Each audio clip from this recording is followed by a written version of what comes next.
And she's actually, to use a car or an auto analogy, she's been the one of the main engines for the Stay Connected series that we've had in the last few months with Lewis. So if you opened up the hood of our proverbial car and looked underneath the hood, Leslie would be in there. She's been driving us forward to not only develop, but also to execute these sessions. Leslie is going to make some comments here initially on why servant leadership is needed now more than ever, and how it can help us navigate the crises we find ourselves in, the various crises. And it's fortunate that she just had an opportunity to attend a like a 50 session conference over 10 days that was focused on servant leadership, obviously online, but she attended many of those sessions, and she's going to give us perspective on that. So with that, and one more apology for being late, Leslie, I'll turn it over to you to start the conversation.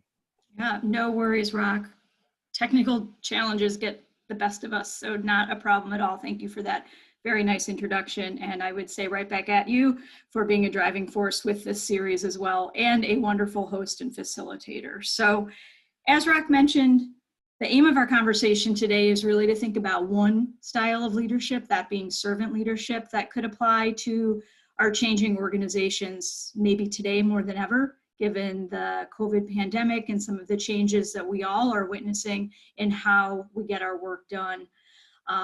I did have an opportunity back at the start of this pandemic in March. There was a 10-day servant leadership conference that I was able to attend virtually, which was really nice. Barrett and Kohler, who are publishers, put on a wonderful 10-day seminar, and they had some big name folks in the world of leadership and servant leadership with pre-recorded sessions that they made available to participants. It was a free session too, which is an added bonus, but it was a wonderful dialogue about how servant leadership in particular may be a helpful tool for us to consider as we think about our organizations changing, evolving, and adapting to what's required of us today. So before I make any presumptions though, I thought we could maybe start a quick and brief dialogue around what servant leadership is. I know we have members of our community on this webinar today that are familiar with servant leadership, but I don't like to presume that everybody is. So help me out here, Rock, but if we were describing servant leadership, what might you add? If I said servant leadership is typically a style or approach to leadership whereby a leader helps to foster the talents and the skills of others. Usually that's with empathy and listening, wisdom and patience, characteristics like that that help us to be empowering and collaborative. What would you add to that, Rock? I think what comes to my mind is being other-centered, and as opposed to, self-focused, and truly interested in the success of other people. And I know, Leslie, that you had mentioned in a previous conversation that there are some misconceptions about servant leadership. I'd love for you to talk to us about that. Yeah, absolutely.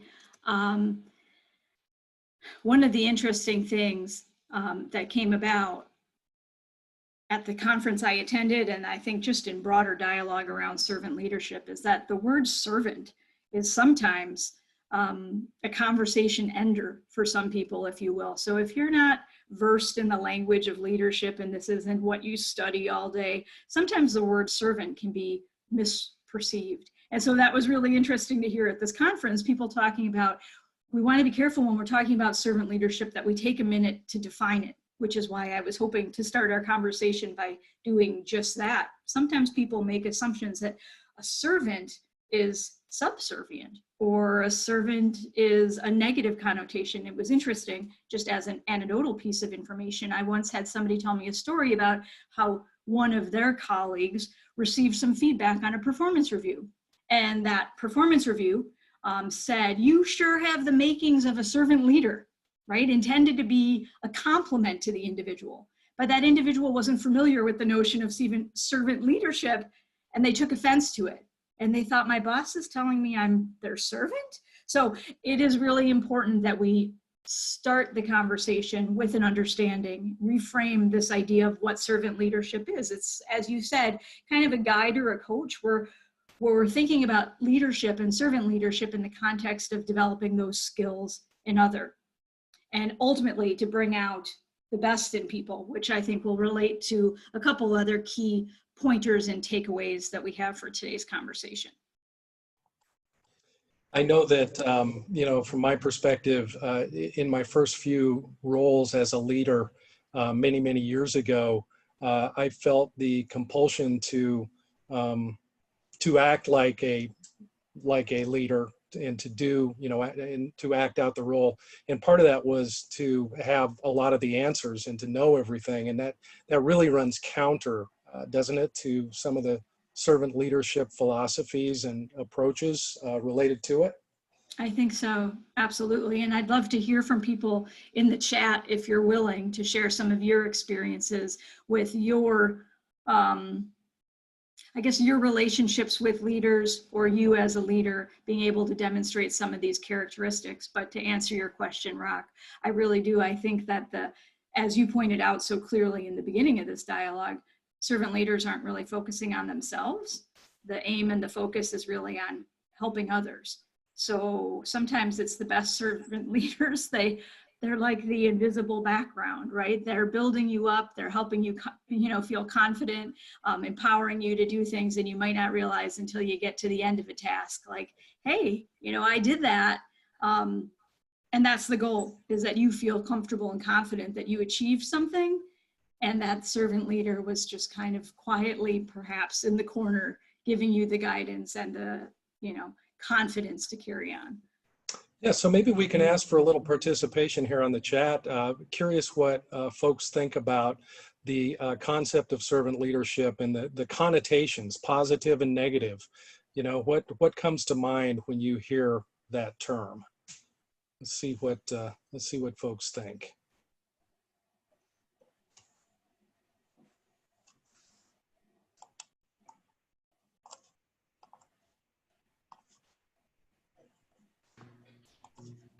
This is Adrienne. I can chime in with an example of someone, a leader I worked with, who I think is a good example of a servant leader. We were in the midst of a system implementation. He was the sponsor of the project. And of course, like many implementations go, there were periods of time where there were risks and issues that we were dealing with. And we found our technical people, in a conference room. This was pre-COVID, in a conference room, long hours, hashing things out. And he was right there with them, and, contributing, not that he could be into the programming or anything like that and be doing, any real heavy lifting, but he was there to help conversations move along, to just be that support. And I think that really meant a lot for the team, that he wasn't off doing his usual 8 to 5 while everybody else was working around the clock, and he was just chiming in once in a while saying, yeah, guys, good job, keep it going, keep up the good work, right? No, he was there pulling the long shifts, maybe bringing coffees for us or bringing in pizzas if it was dinner time and that sort of thing. So I think that's maybe a good example of a servant leader, someone who really was willing to jump in and do what he could, even if that wasn't the hardcore work that needed to be done. Yeah, great example. Thank you, Adrienne. And I think what I heard is that the person was willing to roll up their sleeves, get involved, and then also provided sort of ancillary support to the group. And that's just a great example. Lisa has a comment, Leslie, that first, like Leslie said, if a person isn't familiar with the term, they might take offense or not want to be referred to as such. And she says she feels like the term is becoming better known more currently. Yeah, I think that is the case too, the more that we talk about it. And it's also a wonderful opportunity, Lisa. So thank you for chiming in with that.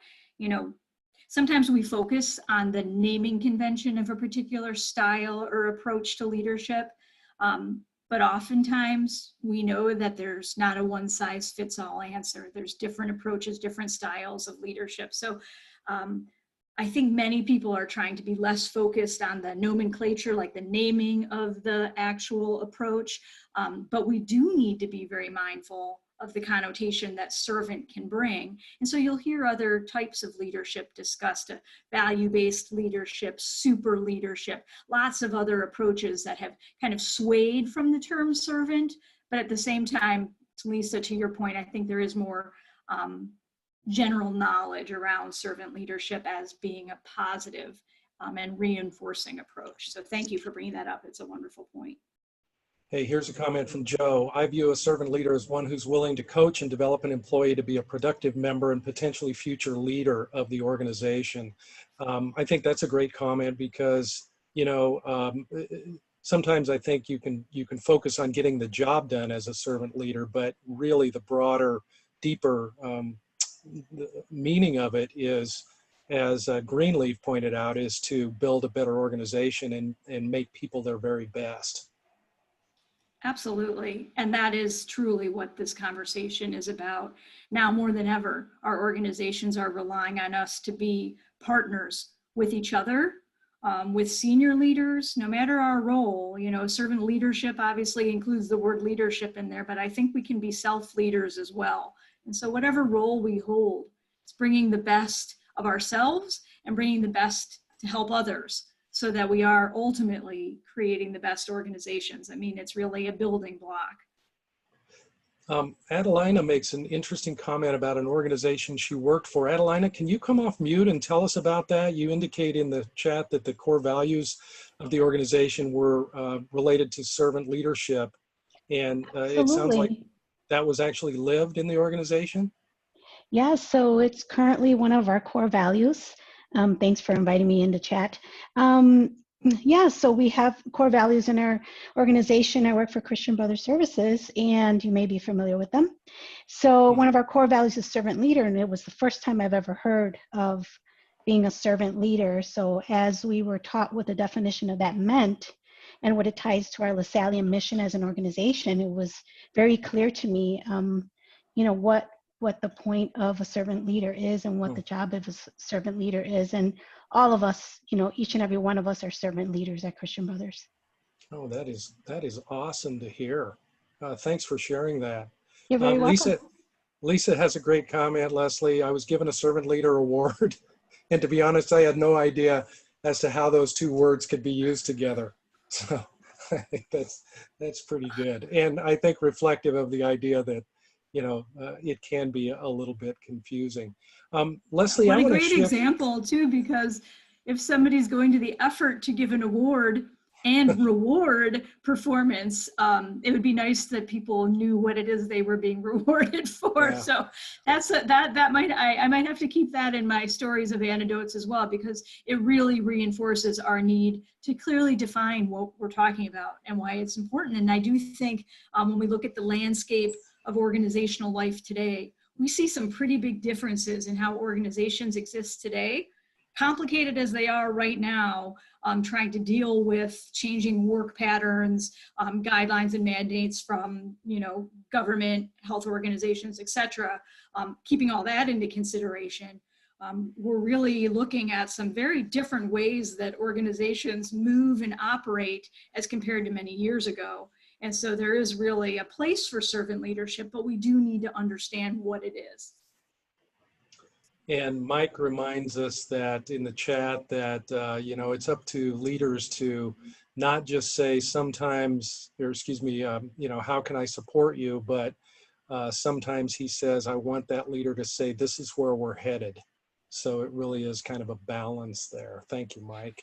It is. And Mike, that's such a great comment, especially in light of the current pandemic. I happen to be teaching a course on planning strategically right now. And so it sort of begs the question, is it better to have a plan or no plan? Because either way right now, we're in sort of a no-win situation. It's hard to have a plan when that plan will change. However, I think there are some great key learnings about how we can communicate, how we can be adaptive and flexible that really reflect the changing nature of our organizations as well. So I'm hoping maybe we can spend a minute talking about that as well. That's great. Yeah, thank you, Mike. It can't be just all about, hey, I'm going to bring you pizza. It has to be more than that. Leslie, I wondered if you could give us maybe one or two quick, we've got about 10 minutes left, I think. Could you give us one or two quick of your biggest takeaways from the conference that you attended, the sessions? Yeah, absolutely. Thank you. And thanks for keeping us on a good time check.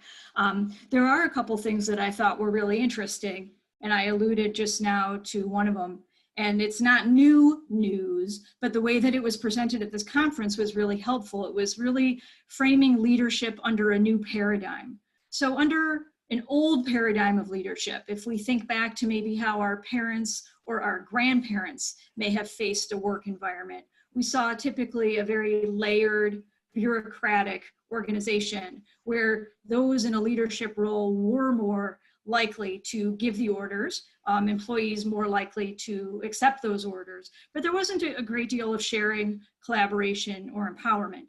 And so we contrast that, and I'll be kind of quick about it for the sake of time, but honestly, we could talk about it for a really long time. I think it's pretty fascinating, but our new paradigm of leadership uses words like considering our organizations to be a network, right? Not just a pyramid, not just a structure built straight up, but we're really a network of connections and how we relate to one another. And so in order for us to work productively in that network, we're trying to build the best of each other, supporting each other. And so words like collaboration, being purpose-driven, being service-driven, even focusing on diversity and inclusion, which has relevance at the moment, even more than a couple months ago, I think is really common language we're hearing, helps the employees within the organization to be motivated, to be inspired and grow. And so that servant leader seems to really fit in this view of a leadership paradigm that mirrors today's more modern organizations. And on the screen here, you'll see that notion of flexibility and adaptability. Now more than ever, when we're unsure what our plan is, we still need to talk to each other, amongst each other to try to share what the future will look like. How can we help each other get there? This helps us to develop both the talent and the resiliency we need to stay on track. Awesome. And, I think exhibiting servant leadership helps develop people who themselves will become servant leaders in the future. Leslie, we always like to end these sessions, we got about 8 minutes here, with a call to action of some sort. How would you challenge us to put servant leadership into play as we move forward? Great question, Rock. I think a couple points I'd like to make in addressing that. Keeping the time check is really helpful. So one thing I wanted to mention, I thought this really resonated with my learning at the Servant Leadership Conference that I've been mentioning. I think that it's something that all of us can relate to in our work experiences. We come across a lot of people. No matter our role, we interact with many people. We sometimes interact with people that could be diminishers. We also come across people who are multipliers. And this isn't my own language. This comes from the work of Liz Wiseman. And she talks a lot about how we can help each other by role modeling, ensuring our words and actions match to bring out the best in people. That's what multipliers do. These are the people we come across in our lives that encourage us to do more, do better. They give us pointers and guidelines. They make us feel good about what we're doing. Doesn't mean that we can't still improve or that the feedback isn't constructive, but the message is relayed in such a way that we feel very positive about our actions and encouraged to be the best we can be, to maybe even become that servant leader. Diminishers, on the contrary, are people who sometimes very overtly, we have unfortunately probably all run across them, they undermine our confidence. They make our self-esteem feel less. It makes it hard to feel good about your work when there are diminishers that are in your way to second guess it, to even be an obstacle to your success. And so I think as a takeaway and a call to action, we really want to think about that notion of multipliers. What could you do in your life to help support others. That could be teammates. It could even be working up, right? Leading up. Could be how we support our boss, our leadership. So there's lots of different directions, but I'd say that's one key call to action. And then keeping an eye on time. I know we probably have a few other things we could talk about, both learning and leading by example. So Rock and I were talking about what we might leave you with today as a little bit of self-work. I don't want to call it homework. Nobody wants homework, but self-work, so that this became a time of reflection, this conversation, and for you to think about learning by example. Who might you identify that you feel displays servant leadership? What do they do in terms of behaviors? But how might you learn more about it by talking about it with them? And again, you might want to set the context as to what servant leadership means, but why does that person choose this approach? Why has it been effective? Great opportunity for you to build your network and learn more about servant leadership so that we in turn could role model what we see others doing. Leading by example uses the rather frequent stop, start, continue approach to think about, if we want to be this multiplier, what does that mean we could start doing, we could stop doing, or what can we continue doing that will help us bring out the best in others? Awesome. And Adrienne comments that it's easy to have good intentions and yet be a diminisher, offering feedback on how to improve upon something, yet delivering it in a way which is that is deflating to the recipient. So that's great comment. And I like your suggestions, Leslie, identifying someone, recognizing them for their servant leadership. You want to make sure, to Lisa's point, that you let them know what servant leadership is if they don't. And but that could have the makings of a good conversation. And as you said, building your network, which is key today. Hey, I want to thank you for being here. We got about 3 or 4 minutes left. But any closing comments, Leslie, you'd like to leave us with? Well, gosh, thank you everybody for your time. I'd really love to spend the time knowing if there's any additional comments that might come through the chat, or if you want to come off chat and talk with us. Any questions you have or thoughts about this notion of servant leadership, sort of as the role of the multiplier, if you will. What might you have seen in your organization that we can learn from in this conversation?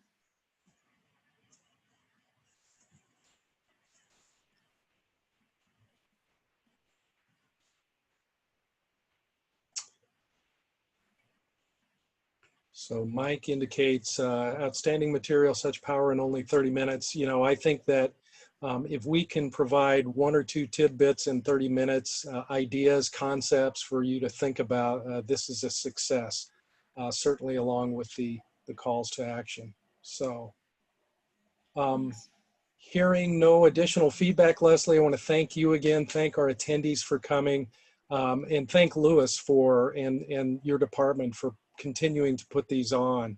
I also want to mention that next week on the 29th, Yep. there is a session, and if I could ask Adrienne to come off, maybe she can do a little promo on this related to the water cooler. Tell us about that, Adrienne. Sure. So, those impromptu conversations that you have when you're in an office, in a physical office, and sometimes those are the places where the most brilliant ideas happen. How do we do that now? And are we missing it? What's the benefit of those?